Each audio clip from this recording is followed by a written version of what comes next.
निर्मला देव्यै नमो नमः। ॐ त्वमेव साक्षात् श्रीकल्की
जय श्री माता जी। दोनों हाथ माँ के सामने। श्री माता जी को अपने हृदय में देखेंगे। परम पूजनीय श्री माता जी, हम सभी के हृदय को अपने रहने के योग्य बनाइए। माँ की छवि को बीचों बीच हृदय में देखेंगे।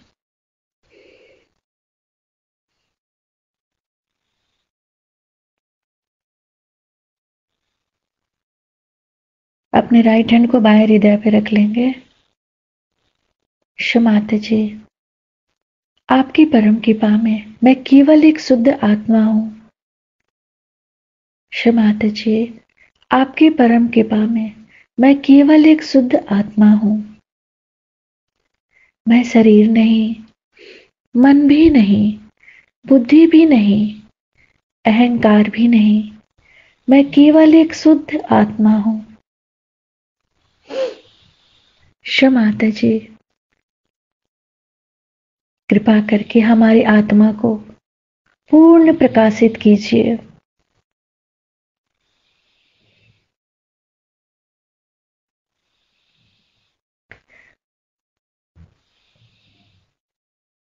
राइट हैंड को फ्रंट आज्ञा पे श्री निर्विचारिता मंत्र ओम त्वमेव साक्षात् श्री निर्विचारिता साक्षात् श्री आदि शक्ति माता जी श्री निर्मला देव्यै नमो नमः। दोनों हाथ माँ के सामने।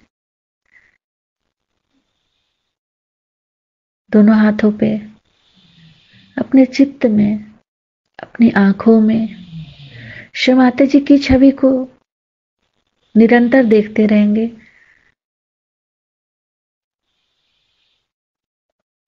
श्री माता जी, हम सबको क्षमा कर दीजिए। हम सभी अज्ञानी हैं।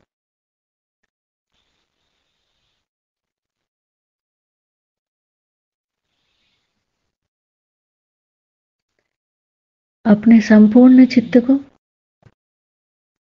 दोनों हाथों पे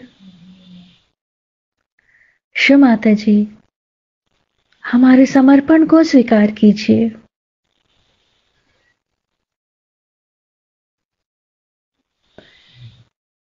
श्री माता जी, हमारे मन में, हमारे विचारों में, हमारे चित्त में जो भी अशुद्धियां हैं उसे हम आपके श्री चरणों में समर्पित करते हैं।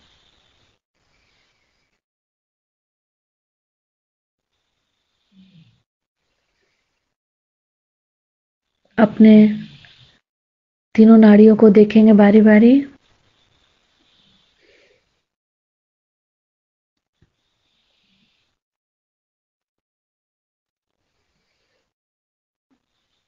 एड़ा नाड़ी को नीचे से ऊपर,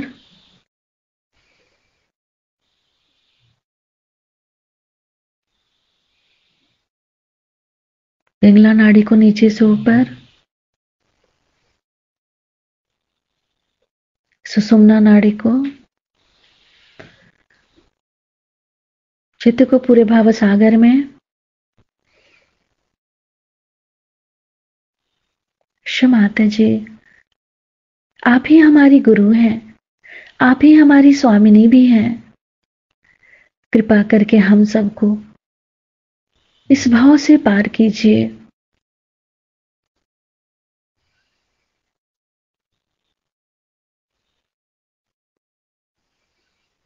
पूरे चित्त को भाव सागर में ही रखेंगे।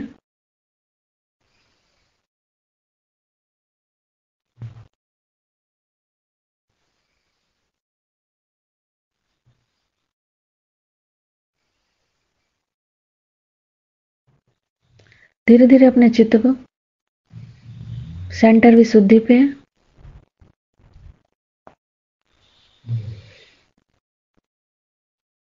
श्री माता जी हमें साक्षी भाव दीजिए ताकि हम स्वयं को देख सकें।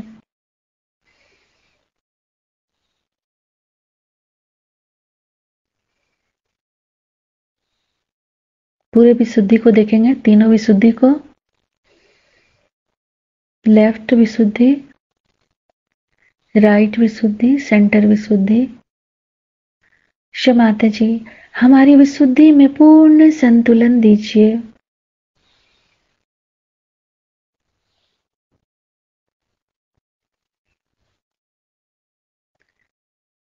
धीरे धीरे अपने चित्त को सिर के तालू भाग पे, सिर के तालू भाग पर मां को देखेंगे। माता जी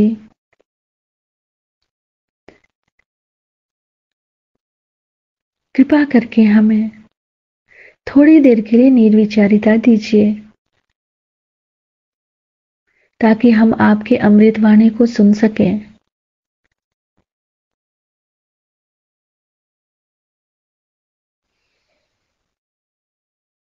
माता जी आपकी अमृत वाणी को हम सहस्त्रार से सुन सके ऐसी अवस्था दीजिए। ऐसी आएगी कि सब नष्ट हो जाएगा, उस टाइम में वो अपने क्रोध से सब चीज नष्ट कर दे। ये समय तब आता है क्योंकि मैंने आपसे कहा था कि ये आखिरी निर्णय है, लास्ट जजमेंट है। इसमें आप कौन से रास्ते पे जाते हैं, कहाँ जाते हैं, क्या करते हैं, ये सब पूर्णतया आपके अंदर लिखा जाता है। आपका जैसे कच्चा चिट्ठा बन जाता है और उसी के अनुसार आप चाहे स्वर्ग में जाएं और चाहे आप नरक में जाएं। नरक में भेजने वाले तो शिव जी, मैं नहीं, मुझे कोई मतलब नहीं नरक से, लेकिन शिव जी को है, वो खींच के आपकी टांग आपको नरक में डाल देंगे। फिर आप ये ना कहें कि मैं तो माँ का बड़ा वर्शिपर हूं और मैं माँ को मानता हूं तो मुझे क्यों ये ऐसा हो गया। इसका कारण मैं नहीं, जिसने एक बार मुझे माँ कह दिया उसके लिए मैं कभी कुछ बुरा नहीं सोचती, पर शिवजी की मर्यादाएं अगर मैं हूं तो मेरी मर्यादाएं भी वो। बट इस मामले में सबका, दोनों का स्वभाव बिल्कुल विपरीत होने के कारण आपको बहुत समझ करके रहना। और ईसा मसीह में भी जो 11 रुद्र हैं वो भी यही है। रुद्र की जो भावना है वो भी शिवजी के स्वरूप है और इसलिए बहुत संभल के आपको रहना चाहिए। इसके बारे में आपको इसलिए वार्निंग देनी है कि सहयोग में भी लोग आते हैं, कोई पैसा कमाता है, कोई बुराई करता है, कोई खराबी करता है, कोई अन्याय करता है। ऐसे लोग तो झटक जाते ही, निकल जाते हैं, पर निकलते ही साथ शिव जी की कक्षा में आ जाते हैं। फिर मुझे खबर आती कि वो बैंकरप्ट हो गए, वो ऐसा हो गया वैसा हो गया। मैंने कहा भैया आप मुझे मत बता। जब वो खुद ही छोड़ के भागे अपने संरक्षण से, तो उसे कौन बचा सकता। इसलिए आपको चाहिए कि आप अपना संरक्षण शिव में खोजें। माँ में तो है ही संरक्षण, लेकिन शिव में खोजना चाहिए। उसके लिए ये जो मैंने अभी आपको बताया है कि 5 चीजें, इन 5 तत्वों में जो सूक्ष्म चीज है उसको प्राप्त करना, और उसको प्राप्त करने के लिए आपको ध्यान करना जरूरी है। जो लोग ध्यान करते हैं वो अलग ही दिखाई देते, और जो लोग ध्यान नहीं करते वो अलग दिखाई देते, इसमें कोई शक नहीं। अब जो लोग ध्यान करते हैं पर ध्यान में मन नहीं, ध्यान में प्रवृत्ति नहीं, ध्यान की समझ नहीं, ध्यान में सूझबूझ नहीं, और उसके प्रति एक आलस्य हो, तो भी वो ध्यान फलीभूत नहीं होता, उससे कोई फायदा नहीं होता। ऐसा ध्यान हो कि जिससे अंग अंग आपका जो है वो खुश हो जाए, जिससे आनंद की वर्षा हो। शिव जी का पहला और महत्वपूर्ण जो हिसाब किताब है वो यह है कि वो आपको आनंदित करते हैं, पुलकित करते हैं। उनके नामस्मरण से ही मनुष्य को आनंद मिलना चाहिए, पर उसके अपोजिट होता है, उसके विरोध में ही लोग रहते हैं। जो होना चाहिए वो नहीं होता। ये मुझे बड़ा आश्चर्य होता है कि जिनको हम शिव के भक्त समझते हैं वो इस कदर सूखे रूखे कैसे हो सकते, हो ही नहीं सकते। इसमें एक कारण और भी कि जो बहुत ज्यादा कार्य में रत रहते हैं, बहुत ज्यादा, वो राइट साइडेड हो जाते हैं। जब वो राइट साइडेड बहुत हो जाते हैं तो शिव से वंचित हो जाते हैं, शिव से हट जाते हैं, और शिव फिर अपना असर दिखाते हैं। अब आपको पता है कि शिव जी की बहन सरस्वती, जो सरस्वती की पूजा करते हैं, माने जो पढ़ते हैं लिखते हैं, ये सब ज्ञान व्यान इकट्ठा करते हैं, और इसके अलावा कला में बहुत रुचि रखते हैं, ऐसे जो लोग कला की और जिनकी रुचि है, ऐसे लोग जो हैं जो सरस्वती की पूजा करते हैं, उनकी वंदना करते हैं, उनको सबसे पहले ये जानना चाहिए कि ये शिव जी की बहन है। और आप जानते हैं बहन का रिश्ता बड़ा जबरदस्त होता है।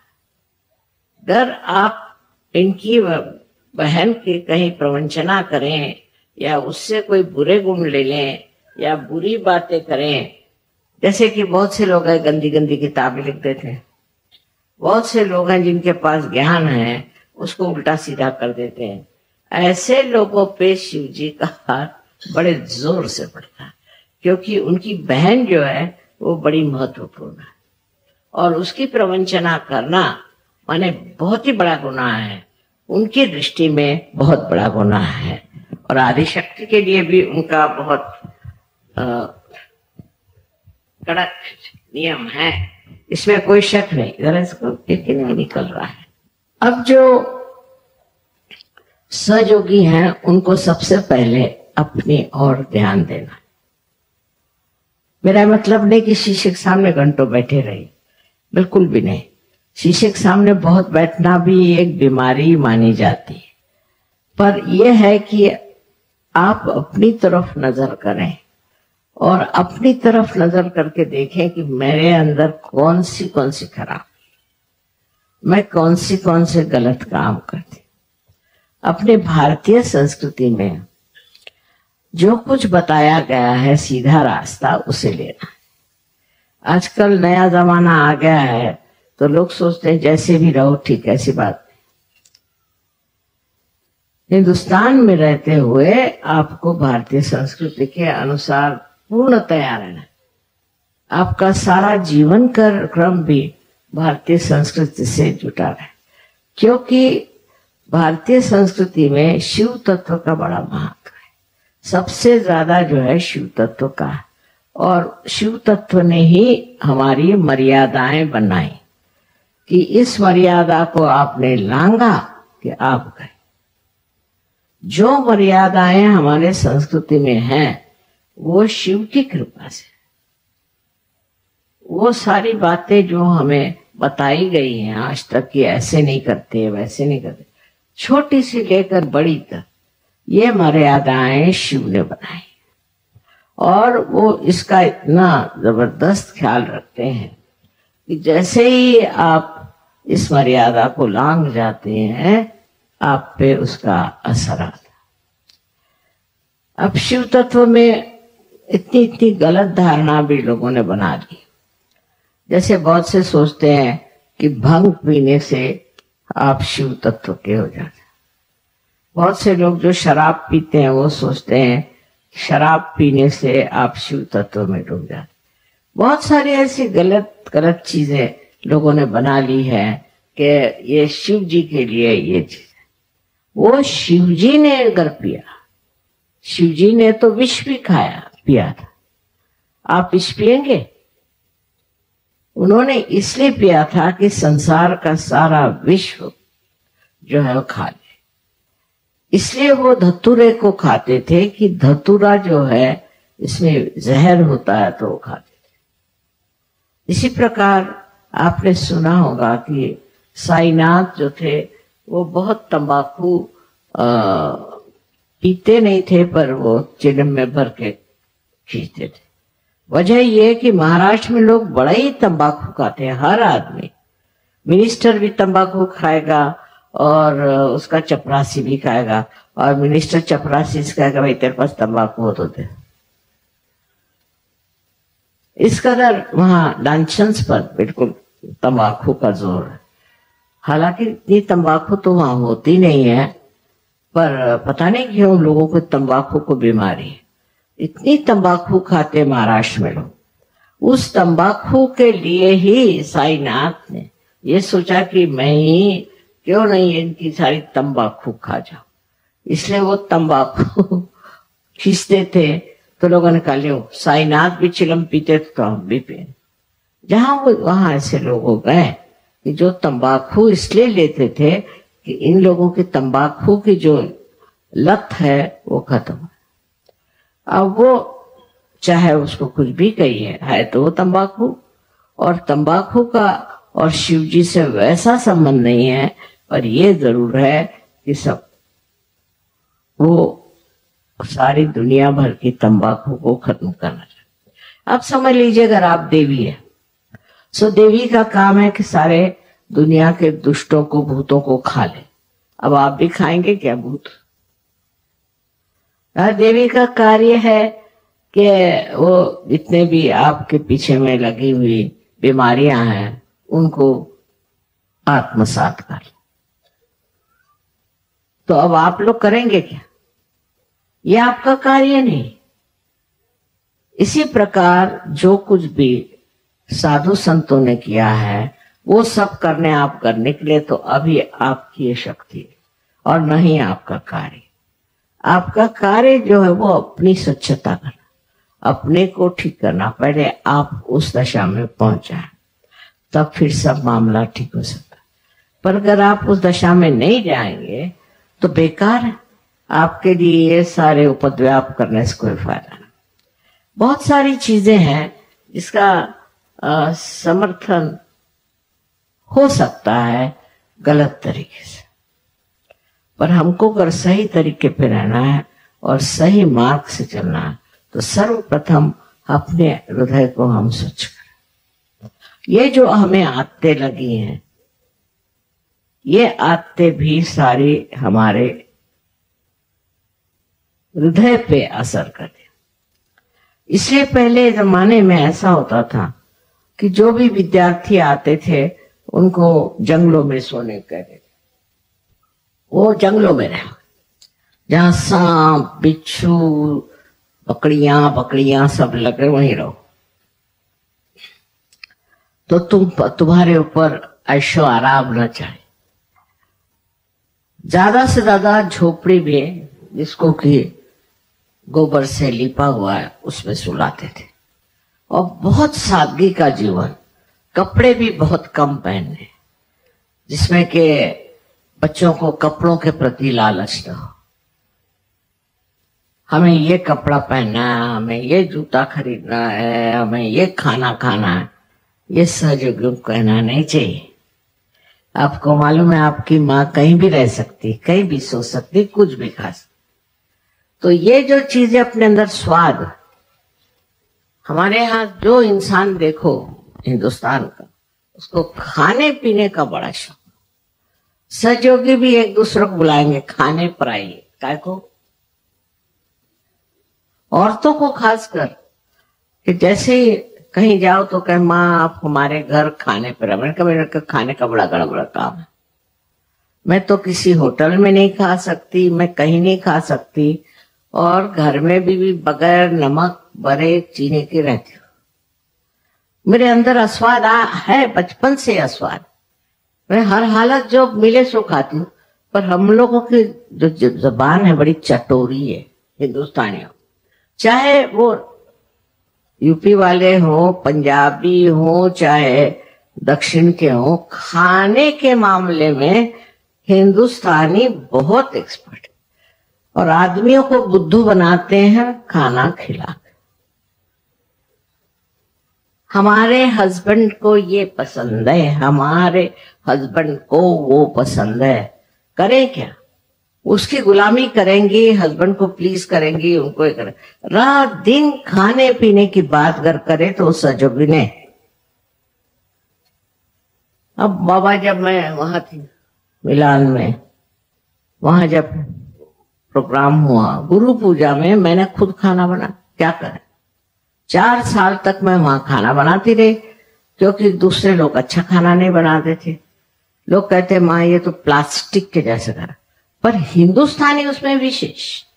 जितने भी हिंदुस्तानी वहां आएंगे सब मुझे मिलना चाहेंगे, उनका विशेष अधिकार मेरे ऊपर। और दूसरा खाने पीने में बड़ा कि यहाँ का खाना ठीक है।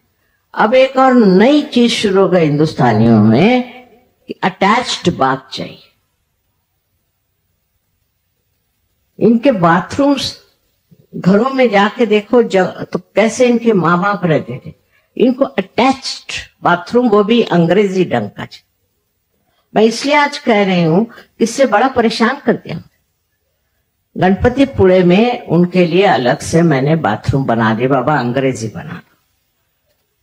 पर पहले मैंने हिंदुस्तानी बनाया, मैंने चाहे हिंदुस्तानी को हिंदुस्तानी पसंद आया और अंग्रेजों को अंग्रेजी बना दिया। तो ये फरमाते कि नहीं हमको अंग्रेजी चाहिए, बताओ। मैंने कहा यहां अभी स्ट्राइक शुरू हो जाएगा। मैंने कहा लोटा लेके जंगल में जाओ, यही तुम्हारा इलाज है। सालों भर ऐसे जाते रहे और अब बड़े साहब हो गए हैं अटैच्ड बाथरूम के लिए। तो बेचारे अंग्रेजों ने, जो परदेसी फॉरेनर्स थे, बेचारों ने कहा माँ हमें तो हिंदुस्तानी अच्छा लगता क्योंकि बड़ा साफ है, हमें आप हिंदुस्तानी दे दो। तो मैंने अदल बदल दिया, तो बड़े खुश हिंदुस्तानी की अटैच्ड बात मिल गया। शर्म करनी चाहिए, सहयोगियों को ऐसी बातें करते हुए शर्म करनी चाहिए। आपके बाप दादे तो लोटा लेकर के जाते थे और आपको ये क्या शौक, आपको कोई बीमारी है, कोई तकलीफ है? और मुझे एक आफत में डाल दिया था, पर एक तरह से मेरे दिमाग में बात आ गई कि चलो भाई तुम ये लो और तुम। इस तरह से बहानेबाजी और ये करना, ये हिंदुस्तानियों का काम। अब आपको और हैरानी होगी कि जो लोग कबीला आते हैं, सब लोग सबके साथ रहते हैं, बहुत रईस लोग हैं, मोटरे हैं, सब है, लेकिन वो सब पिंडॉल में सोएंगे। पर हिंदुस्तानी अपने लिए एक स्पेशल जगह उनको, होटल में रहेंगे, मोटरों में घूमेंगे, कोई भी तरह की जरा सी भी उनमें त्याग नहीं, त्याग करना सीखा ही नहीं। आजकल हम मॉडर्न क्या हो गए मेरे समझ में नहीं आया। अब इन लोगों के घरों में नौकर नहीं, तो ये लोग अटैच्ड बात इसलिए नहीं रखते, एक ही रखते, बाबा सफाई करना पड़ता है। आप लोगों के नौकर चाकर हैं तो चलो 10-10 बाथरूम रख लिए, पर ये सब आते आपको अपने स्वयं के शक्ति से दूर ले जाए। फालतू चीजों में आपका ध्यान जाना, फालतू बातों में आपका हाथ जाना, ये सब आपको एक बहुत ही सर्वसाधारण मनुष्य बना देगा। औरतों के आजकल चला हुआ है कि ब्यूटी पार्लर में जाएंगी, शक्ल तो वही रहती है, वहां पैसा खर्चा करेंगी, वहां ये करेंगी, वहां ये करेंगे। हमारे पूना में तो ब्राह्मणों की औरतें स्लीवलेस पहनेंगी, काला चश्मा लगाएंगी और वो मोपेड पे बैठ के घूमेंगे। समझ गया? पूना में, जो कि पुण्य पट्टनम है, ये क्या पुण्याई का इंतजाम है? इस तरह से हम लोग विदेशी चीज को ले रहे हैं बगैर सोचे कि इसमें शिव का तत्व कितना है। शिव को देखो, रंग दड़ंग बैठते हैं अपने ऐसे। वो अपने बारात में भी ये नंदी पे बैठ के गए। नंदी क्यों? क्योंकि नंदी उनका शिष्य है। वो जो बोलेंगे उसमें गर्दन हिलाता है, कुछ भी बोले तो इसलिए नंदी उनका सबसे प्यारा शिष्य है। अब इस पे बैठ के वो वहां पहुंचे विवाह करने, तो पार्वती जी को तो कुछ ऑब्जेक्शन नहीं था, पर उसके भाई साहब जो विष्णु थे वो जरा कुछ घबराए कि ये क्या चला आ रहा है दूल्हा में। मेरा मतलब नहीं कि ऐसे दूल्हे आप बन के जाइए, ये मतलब नहीं, पर तो भी उसमें भी ताम झाम दुनिया भर की चीजें करा करके और खर्चे में डालने से फायदा। समझदारी, समझदारी आपका अलंकार है। हर चीज को मान्य कर लेना, हाँ ठीक है, जो भी है ठीक है। खाना ठीक है, अब वो किसके यहाँ खाना खाना जाएंगे और उसकी बुराई करते रहे। मुंह पे नहीं करे, घर पे आके करेंगे, वह क्या खाना बनाएगा। किसी के अच्छा खाना बनाओ तो बीवी कहेंगे वैसे तुम बनाओ। सारी, इसको जिह्वा लौलुप्य संस्कृत में कहते हैं, हिंदुस्तान में बहुत ज्यादा, हद से ज्यादा, और इसको कुछ कम करना चाहिए। ये लोग आपका खाना खाते हैं, मैंने कभी नहीं सुना किसी ने शिकायत की। हालांकि इन लोग का अंग्रेजी खाना तो कोई खा नहीं सकता आप लोग भी, लेकिन इस तरह से अपने ऊपर ये जो लेपन करा रखा है, इससे आनंद में आप विभोर नहीं हो सकते। शिव जी का जो आनंद है उसको तो बताने के लिए लोगों ने कहा था कि आप वैराग्य करो, पहले विराग हो जाओ, हिमालय पे जाओ, एक टांग पे खड़े रहो, फिर कपड़े बिल्कुल कम पहने, नदी में जाके नहाने का और वैसे गीले कपड़ों से ध्यान करो। सारे कष्ट शरीर को देते थे, और गुरु लोग अब भी मारते पीटते हैं, बहुत सताते हैं, ऐसे थोड़ी बैठे बिठाए पार करा दे, ना, काफी आफत कराते हैं और तब उसके बाद लोग पार होते हैं। पर उनका जो पार होना है वो जम जाता है, स्थिति है। और आप लोगों को ऐसे ही प्यार करा दिया, अब वो बाकी के पीछे की चीजें तो चल ही रही सर, वो आफत तो चली रही है। अब उसको क्या करें? तो उसको ही छाटना है। इन सब चीजों को जो हमने जोड़ लिया है, इसको छाटना है, खत्म करना है। और उसको उपद्रव करने की जरूरत नहीं, कि कोई वैराग्य लेने की जरूरत नहीं, घर द्वार छोड़ने की जरूरत नहीं, किसी भी तरह का द्राविड़ी प्राणायाम कहते हो करने की जरूरत नहीं। पर एक चीज जरूर है, एक चीज जरूर है कि अपना ये कम करना चाहिए, कम करके जाना, धीरे धीरे कम कर। अस्वाद अंदर आना चाहिए, बहुत जरूरी। अस्वाद एक बड़ी भारी चीज है। लोग बहुत नाराज होते थे, अगर खाना उनके समझ में नहीं आया तो थाली फेंकेंगे, कहीं मारेंगे पीटेंगे नौकरों को, पता नहीं क्या करते। अगर आपके अंदर अस्वाद आ जाए, तो बहुत हलवाइयों की दुकानें भी बंद हो जाएंगी मेरे ख्याल से। बहरहाल मेरा कहने का मतलब यह है कि शरीर का माध्यम नहीं कर, शरीर के लिए कंफर्ट है। समझ लीजिए अगर आप पलंग पे सोते, जमीन पे नहीं सो सकते, तो 10 दिन जमीन पे सोई, कैसे नहीं सो सकते? अपने शरीर को अपना गुलाम बनाए बगैर नहीं, अपने कंफर्ट की बातें जो हैं वो खत्म कर। बहुत से लोग हैं वो बस से नहीं चल सकते क्योंकि वो मोटर से जा सकते, फिर इसकी मोटर मांग, उसकी मोटर मांग, इसमें बैठ, उसमें बैठ, पर कोई भी ये नहीं सोचेगा चलो आज बस से चल के देख क्या होता है। और पहले तो बस भी नहीं थी, लोग चलते ही थे। हम जब स्कूल में पढ़ते थे 5 मील रोज सवेरे चल के जाते थे। हमारे घर में मोटरें थी, सब कुछ, ये माँ बाप की हमारे, पर हम खुद बहुत शौकीन थे। पैदल चलो, और जूते नहीं पहनते थे, चप्पल नहीं, हाथ में लेके जाना, क्योंकि वाइब्रेशंस की वजह से अच्छा था जमीन पे चलना। आप लोग भी थोड़ा सा जूतों के बगैर, चप्पल के बगैर चलना सीखें, बहुत जरूरी है, उससे बड़ा फायदा हो। जमीन को भी वाइब्रेशंस मिलेंगे और आपको भी अच्छा लगे।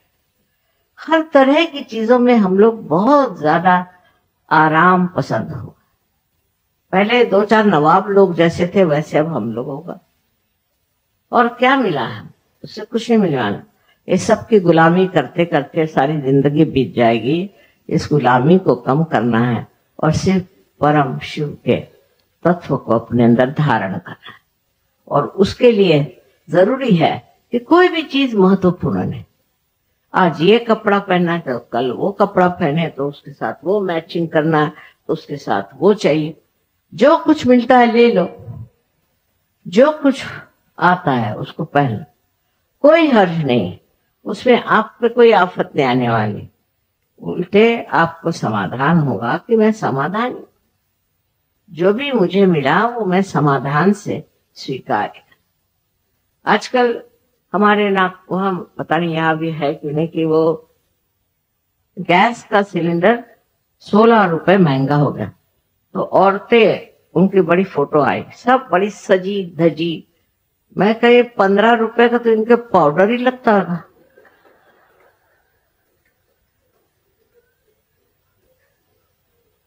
ये लोग कहे कि ये वो जा रहे हैं कि हम जा रहे हैं अब स्ट्राइक पे, काहे के लिए? क्योंकि 15 रुपए बढ़े, और तनख्वाहें आपकी इतनी बढ़ गई वो किसी को नहीं दिखाई। हम अपने सर्वेंट को पहले समझ लो कुक को 20-25 रुपए देते थे, आज 2,500 रुपए। अब वो भी शिकायत करेगा, उसको कपड़े भी मिलते हैं, सब मिलता है। कितनी भी तनख्वाह बढ़ जाए तो क्या दाम नहीं बढ़ेंगे? जहां तनख्वाह ज्यादा मिलती वहां दाम बढ़ते हैं। वो सोने की बताते ना कि जब लंका में आप सोने की ईंट मिलती, एक साहब गए सोने की ईंट लेने, तो देखा क्या कि एक दिन उन्होंने काम किया तो उनको 2 ईंटें मिली। उसके बाद वो नाई के पास गए उनकी शेव करने के लिए, तो उसने कहा कितना चार्ज कर? 2 ईंटें। जैसी कमाई वैसा खर्चा, एक समझदारी की बात है। तो लग गए उसी के पीछे में कि भाई महंगाई हो गई, ये हो गया। मेरे तक शक आता था, मैं तनख्वाह कितनी बड़ी तुम्हारी, बहुत बहुत बड़ी। फिर तुम्हें महंगाई का रोना कैसे? जब तनख्वाह बढ़ेगी तो महंगाई होनी है। आपकी तनख्वाह तो बढ़ जाए और महंगाई न हो, ऐसा कैसे हो सकता है? ये सर्वसाधारण चीज है। अगर हमें आ जाए तो सामाजिकता में भी हम शिव का तत्व करें। अब गांधी जी जैसे थे, बड़े ही जबरदस्त, उनके साथ मैं थी, आश्रम में रहते थे, मुझे कुछ नहीं होता था, पर सब लोग रोते थे क्योंकि उनका था कि सबके बाथरूम साफ करो, सब मेहमानों के, सब। वो जमादार नहीं रखते, और अपने कपड़े खुद दो, अपनी थाली खुद दो, और खाने में सब खाना बॉइल्ड, उसके ऊपर सरसों का तेल आप ले। अब बताइए कितने लोग हिंदुस्तानी खा सकते हो खाना? बस 2-3 दिन रहते थे और भाग जाते थे, ये हालत थी। अब आप लोगों को भी थोड़ा आस्वाद सीखना चाहिए। अब आस्वाद के लिए ऐसा है, मेरा तो पता नहीं कैसे छूटता है, पर आप अगर खाना थोड़े दिन उबला ही खाए तो कैसे क्या रहेगा। कोई माँ अपने बच्चों को ये नहीं कहेगी, लेकिन मैं क्या करूं, इसमें शिव तत्व खराब हो रहा है। सब लोग अगर खाने पीने में लगे रहे तो आपका शिव तत्व गायब हो जाएगा, तो सारी मेहनत ही बेकार जाए। इसलिए खाने पीने में बहुत ज्यादा रत रहना कोई अच्छी बात नहीं। पहले जमाने में लोग 1 आध दिन उपवास भी करते थे, कुछ न कुछ अपना त्याग करते थे।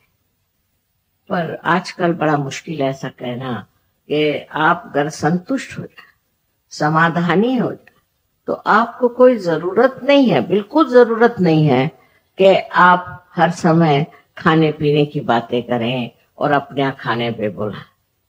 फिर हमारे यहाँ एक जाति पाति बहुत है कि अगर कायस्थ है तो अलग है, हिंदू है वो का ब्राह्मण है तो अलग है, फलाने अलग है। अब भी है। अब क्या होगा कि जो कायस्थ सहयोगी है वो सब एक हो गए, ब्राह्मण सहयोगी एक हो गए। अरे भाई अब तुम सहयोगी हो गए, अब भी काय को ये कर रहे हैं ब्राह्मण और ये। फिर कायस्थ कायस्थों को खाने पर बुलाएंगे और ब्राह्मण ब्राह्मणों को खाने पर बुलाएंगे। अब ये इस तरह की मूर्खता अगर करनी है तो सहयोग में काय को आए। सहयोग में जाति पाति ये कुछ है नहीं, और तो आपकी वही नहीं मिटी जो बिल्कुल मूलतः गलत चीज है, तो अब क्या मिटने वाला है। शिव जी को था क्या जाति पाति, वो तो एकाक्ष को किसी की टांगे टूटी हुई, किसी का हाथ टूटा हुआ, ऐसे सब लूले बुले ले करके और अपनी बारात में ले गए थे। तो ऐसे शिव तत्व में आपके लिए बहुत ज्यादा ये कटाक्ष रखना कि हम तो भाई बहुत पर्टिकुलर हैं कि खाना जो है ऐसा होना है। फिर कायस्थों का अलग, ब्राह्मणों का अलग, और जातियों का अलग, राजपूतों का अलग, सबका अलग अलग। अब वही खाना खाइए। मुझे कभी भी समझ में नहीं आता, आज तक समझ में नहीं आया कि ऐसे अलग अलग खाने में ज्यादा आनंद आता है, तो ये लोग क्यों ऐसा ही खाना मांगते, क्या वजह। बंगालियों को बंगाली, मद्रासियों को मद्रासी,